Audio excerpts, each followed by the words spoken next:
భూపాలపల్లిలో రాజలింగం హత్య పెను సంచలనంగా మారింది. గుర్తు తెలియని వ్యక్తులు ఆయన బండి మీద వెళ్తుండగా దాడి చేసి అతి కిరాతకంగా చంపారు. అయితే ఈ హత్యే ఇప్పుడు పలు అనుమానాలకు కారణమవుతోంది. ఆయన కొన్ని రోజుల నుంచి కాళేశ్వరంలో 1,30,000 కోట్ల అవినీతి జరిగిందని పోరాటం చేస్తున్నారు. ఈ క్రమంలో ఆయన హత్యకు గురవడంతో దాంతోపాటు ఆయన లాయర్ కూడా ఈ కేసు టేకప్ చేసుకున్నాక ఆకస్మికంగా మృతి చెందడంతో ఈ హత్య వెనుక పెద్ద కుట్ర కోణం దాగి ఉందనే అనుమానాలు కలుగుతున్నాయి.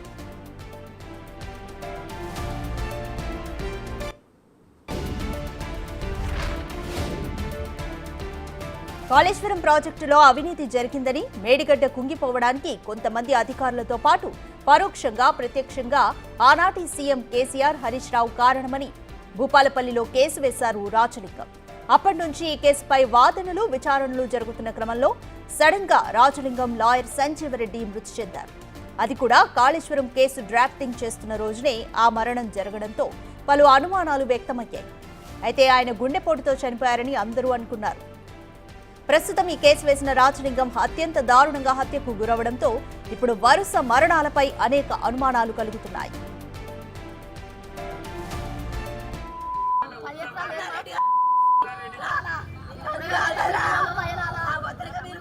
గత ప్రభుత్వ అవినీతితో పాటు అనాలోచిత నిర్ణయాల వల్లే మేడిగడ్డ కూలిందని, హత్యకు గురైన రాజలింగమూర్తి అడ్వకేట్ సంజీవరెడ్డి భూపాలపల్లి కోర్టులో పోలీసులు కేసు నమోదు చేయాలని ప్రైవేట్ పిటిషన్ దాఖలు చేశారు. బ్యారేజీ నిర్మాణం సందర్భంగా పెద్ద ఎత్తున అధికార దుర్వినియోగం జరిగిందని, నాసిరకం పనులతో సరైన నాణ్యతా ప్రమాణాలు పాటించలేదన్నారు. దీంతో కేసీఆర్తో పాటు హరీష్ రావు, మేఘా కృష్ణారెడ్డి, ఐఏఎస్ల చుట్టూ కేసు నడిచింది. దీనిపై Bhupalpally principal judicial first class magistrate KCR, Harish రావుతో పాటు ప్రతివాదులందరికీ నోటీసులు జారీ చేసింది.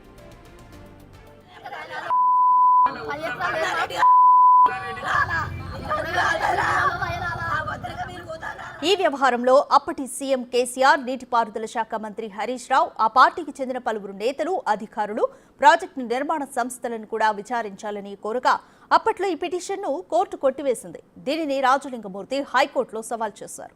జిల్లా కోర్టులోనే రివిజన్ పిటిషన్ను దాఖలు చేయాల్సిందిగా హైకోర్టు సూచించడంతో తిరిగి పిటిషన్ వేశారు. దీన్ని స్వీకరించిన కోర్టు మళ్లీ నోటీసులు జారీ చేసింది.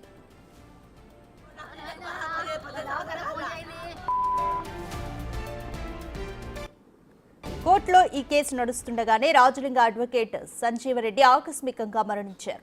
ఇప్పుడు పిటిషనర్ రాజలింగమూర్తి సైతం హత్యకు గురయ్యారు. దీంతో కాళేశ్వరం ప్రాజెక్టు అవినీతి మరకలు, రక్తపు టేరులు పారేలా ప్లాన్ చేసింది ఎవరనేది ఇప్పుడు సంచలనంగా మారింది. ఇది నిజంగానే కక్షపూరిత హత్య లేదా రాజకీయ ప్రేరేపిత హత్య అనేది ఇప్పుడు సంచలనంగా మారింది. ఈ హత్య వెనుక ఎవరున్నారనే కోణంలో విచారణ జరపాలని ప్రజా సంఘాలు డిమాండ్ చేస్తున్నాయి. భూపాలపల్లి జిల్లా కెమెరా మీకు ప్రతిరోజు మేము భూపాలపల్లి కెమెరా ఉంటే ప్రతిరోజు లింగమూర్తి చంపిన కెమెరా మీకు రాబోతే దీని కారణం ఎవరు అది మీకు తెలుసుకొని మాకు చెప్పాలి. వాళ్ళు వచ్చాక మేము ఇక్కడే ఉంటాం. నిన్న రాత్రి వారికి మీరు వారికి చంపుతారు. ఫోటోస్ ఉన్నాయి కదా, ఏం చేస్తున్నారు పోలీసు వాళ్ళు? ఇంకా దొరకబడతారు. కోఆపరేట్ చేస్తున్నారు. ఎంత అప్డేట్ ఉన్నది చూసారు కదా. ఇంకెంత తీసుకు ఫోటోస్ మాకు కావాలంతే. వాళ్ళు ఎవరో మాకు తెలవాలి, ఇక్కడ తీసుకురావాలంతే.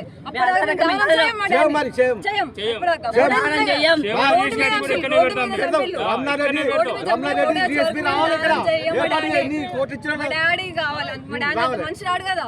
ఫోటోస్ వచ్చి వాళ్ళ మనుషులు ఇక్కడ తీసుకురావాలంతే. ఇప్పుడు డాడీ పోలీసు వాళ్ళు ఇప్పుడు తీసుకురావాలి, ఎస్పీ రావాలి, అంతే. రావడం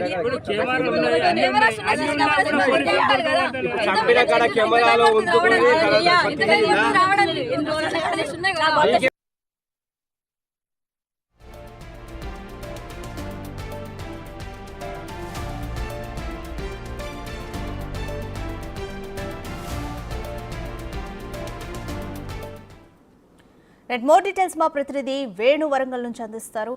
వేణు, అసలు రాజలింగం ఈ కాళేశ్వరం కేసుపై ఎప్పటి నుంచి పోరాటం చేస్తున్నారు? ఆయన బ్యాక్గ్రౌండ్ ఏంటి? అలాగే హత్యకు సంబంధించి కుటుంబ సభ్యులు ఏమైనా ఆరోపణలు చేస్తున్నారు? రాజలింగమూర్తి హత్యకు సంబంధించి భూపాలపల్లి జిల్లా వ్యాప్తంగా కూడా తీవ్ర నిరసనలు వ్యక్తమవుతున్నాయి. మరోవైపు నిన్న అర్ధరాత్రి వరకు రాజలింగమూర్తి భార్య తన పిల్లలతో సహా స్థానికులంతా కూడా భూపాలపల్లి హైవే మీద బైఠాయించి నిరసన వ్యక్తం చేశారు. స్థానిక పోలీసులు కూడా సరిగా పట్టించుకోవట్లేదు, దొంగలకే వత్తాసు పలుకుతున్నారనేటువంటి విమర్శలు కూడా చేశారు. అయితే సీసీ కెమెరాలు అందుబాటులో ఉన్నప్పటికీ కూడా ఎవరు హత్య చేశారనే విషయాన్ని కనుక్కోకపోవడము, కావాలనే ఈ విషయం లోపల పోలీసులు కూడా పక్షపాతం చూపిస్తున్నటువంటి ఒక విమర్శలు కూడా చేశారు. ఏదేమైనా కూడా స్థానిక ఎమ్మెల్యే గంధ సత్యనారాయణ కూడా కుటుంబ సభ్యులకు పరామర్శించి తప్పనిసరిగా దోషులు ఎంతటి వారైనా వారి వెనక ఎవరున్నా కూడా తప్పనిసరిగా శిక్ష వేయాలంటూ కూడా ఆయన కూడా పోలీసులకు ఆదేశాలు జారీ చేశారు. అయితే ఈ రోజున 20వ తారీఖున హరీష్ రావు, కేసీఆర్లు ఇద్దరు కూడా కాళేశ్వరం ప్రాజెక్టుపై తాను వేసిన పిటిషన్ సంబంధించి అరెస్ట్ చేయకుండా ముందస్తు బెయిల్ కోసం హైకోర్టును ఆశ్రయించారు. సో అది ఈ రోజున లిస్టింగ్ అయి ఉంది. సో అంటే ఈ రోజున కేసు ఉన్న నేపథ్యంలో ముందు రోజే రాజలింగమూర్తి హత్య గురి కావడం కూడా సంచలనం రేపుతోంది, పలు అనుమానాలకు కూడా తావిస్తోంది. దీనికి సంబంధించి రాజలింగమూర్తి హత్యకు సంబంధించి ఈ వెనుక బీఆర్ఎస్ నాయకుల ప్రమేయం ఉందనేటువంటి అనుమానాలు కుటుంబ సభ్యులు వ్యక్తం చేస్తున్నారు. ఇక రాజలింగమూర్తి భార్య సరళ ఏకంగా మాజీ బీఆర్ఎస్ ఎమ్మెల్యే గండ్ర వెంకట్రామారెడ్డితో పాటుగా స్థానికంగా వైస్ చైర్మన్ గా, మున్సిపల్ వైస్ చైర్మన్ గా పనిచేసినటువంటి హరిబాబుపై ఆమె ప్రత్యక్షంగానే ఆరోపణలు చేసి వాళ్ళే తనను చంపించుంటారు, తన భర్త అనేటువంటి ఆరోపణలు చేశారు. సో పోలీసులు కూడా ఇప్పటి వరకు పిటిషన్ రాలేదు, మేము అయితే ఎంక్వైరీ చేస్తున్నాము, ఏం జరిగినా కూడా నిష్పక్షపాతంగా ఎంక్వైరీ చేసి దోషులను పట్టుకుంటామంటూ కూడా పోలీసులు చెప్తున్నారు. సో మొత్తానికి ఈ రోజున కూడా రాజలింగమూర్తికి సంబంధించి దోషులను పట్టుకుంటేనే తప్ప తాము ఎటువంటి ప్రొసీడింగ్ కూడా చేసే పరిస్థితి లేదంటూ కూడా కుటుంబ సభ్యులు చెప్తున్న నేపథ్యం లోపల దీనిపై పోలీసులు స్పష్టమైన ప్రకటన ఇస్తేనే తప్ప కుటుంబ సభ్యులు కూడా ఆందోళన విరమించి తన అంత్యక్రియలు చేసే పరిస్థితి కనిపించదు. సో ఓవరాల్ గా ఈ రోజున భూపాలపల్లి జిల్లాకు సంబంధించి ఎన్నో కీలకమైన కేసులు, భూ ఆక్రమణకు సంబంధించి సామాజిక సేవా కార్యకర్తగా ముందున్న రాజలింగాన్ని చూడడానికి దాదాపుగా భారీ ఎత్తున సామాజిక సేవా కార్యకర్తలు కావచ్చు, తన ద్వారా లబ్ధి పొందినటువంటి బాధితులు కూడా అందరూ వచ్చే అవకాశం ఉండడంతో భూపాలపల్లి జిల్లా వ్యాప్తంగా పోలీసులు కూడా హై అలర్ట్ అయితే ప్రకటించిన పరిస్థితి కనిపిస్తోంది. రాధిక. రైట్, వేణు కుటుంబ సభ్యులైతే ఆరోపిస్తున్నారు, సీసీటీవీ ఫుటేజ్ లో చూడొచ్చు కదా అంటూ కూడా చెప్తున్నారు, మనం బయటలో చూసాము. అయితే ఎందుకని దీనిపై పోలీసులు ఏం చెప్తున్నారు, సమాధానం, హత్య జరిగిన తీరు ఏ విధంగా ఉంది? అంటే దీనిలో 2 వర్షన్లు కూడా చూడాల్సి ఉంటుంది. ఒకటి, సీసీ కెమెరాలు పోలీసులు సిటీ మొత్తం, టౌన్ మొత్తం కూడా ఏర్పాటు చేసినప్పుడు కూడా దాన్ని మెయింటెనెన్స్ లేకపోవడంతో చాలా వరకు సీసీ కెమెరాలు పనిచేయట్లేదు. కానీ నామమాత్రంగా సీసీ కెమెరాలు ఏర్పాటు చేసినట్లే కనిపిస్తుంది. సో ఒకవేళ నిజంగా ఆ ఏరియాలో ఉన్నటువంటి సీసీ కెమెరాలు పనిచేయకపోవచ్చు. మరోవైపు ఒకవేళ సీసీ కెమెరాలు పనిచేసినా దానికి సంబంధించినటువంటి ఫీడ్ వాళ్ళకి దొరికినప్పటికీ కూడా అందులో ఎవరు హత్య చేశారనేటువంటి విషయాలు ఇప్పుడే బయట పెడితే పూర్తిగా బాధితులు రాజలింగమూర్తికి సంబంధించిన బంధువులే కావచ్చు, తన కుటుంబ సభ్యులు, తనకు సంబంధించిన సన్నిహితులంతా కూడా ఆగ్రహ విషయాలతో ఉన్న నేపథ్యం లోపల ఎవరు చేసిన అనే విషయాలు కనుక ప్రాథమికంగా బయటకు వచ్చినా కూడా తిరిగి వీళ్ళు కూడా దాడులకు పాల్పడితే శాంతి భద్రత సమస్య వస్తుందనేటువంటి ఒక ఆలోచనతోనే పోలీసులు కూడా ఆ విషయాన్ని బయట పెట్టకుండా ఉండదు. అంటే ఈ 2 వర్షాలు కూడా ఆలోచించాల్సి ఉంటుంది. ఏదేమైనా కూడా పోలీసులు తాము తప్పనిసరిగా దోషులను వదిలిపెట్టే ప్రసక్తి లేదంటూ పోలీసులు చెప్పడం, ఆయన ఎస్పీకి కూడా ఆ ఎమ్మెల్యే ఫోన్ చేసి దీనిపై కఠినంగా వ్యవహరించాలంటూ కూడా చెప్పిన నేపథ్యంలో దోషులను వదిలిపెట్టే ప్రసక్తి లేదంటూ పోలీసుల నుంచి వర్షం వినిపిస్తుంది. కానీ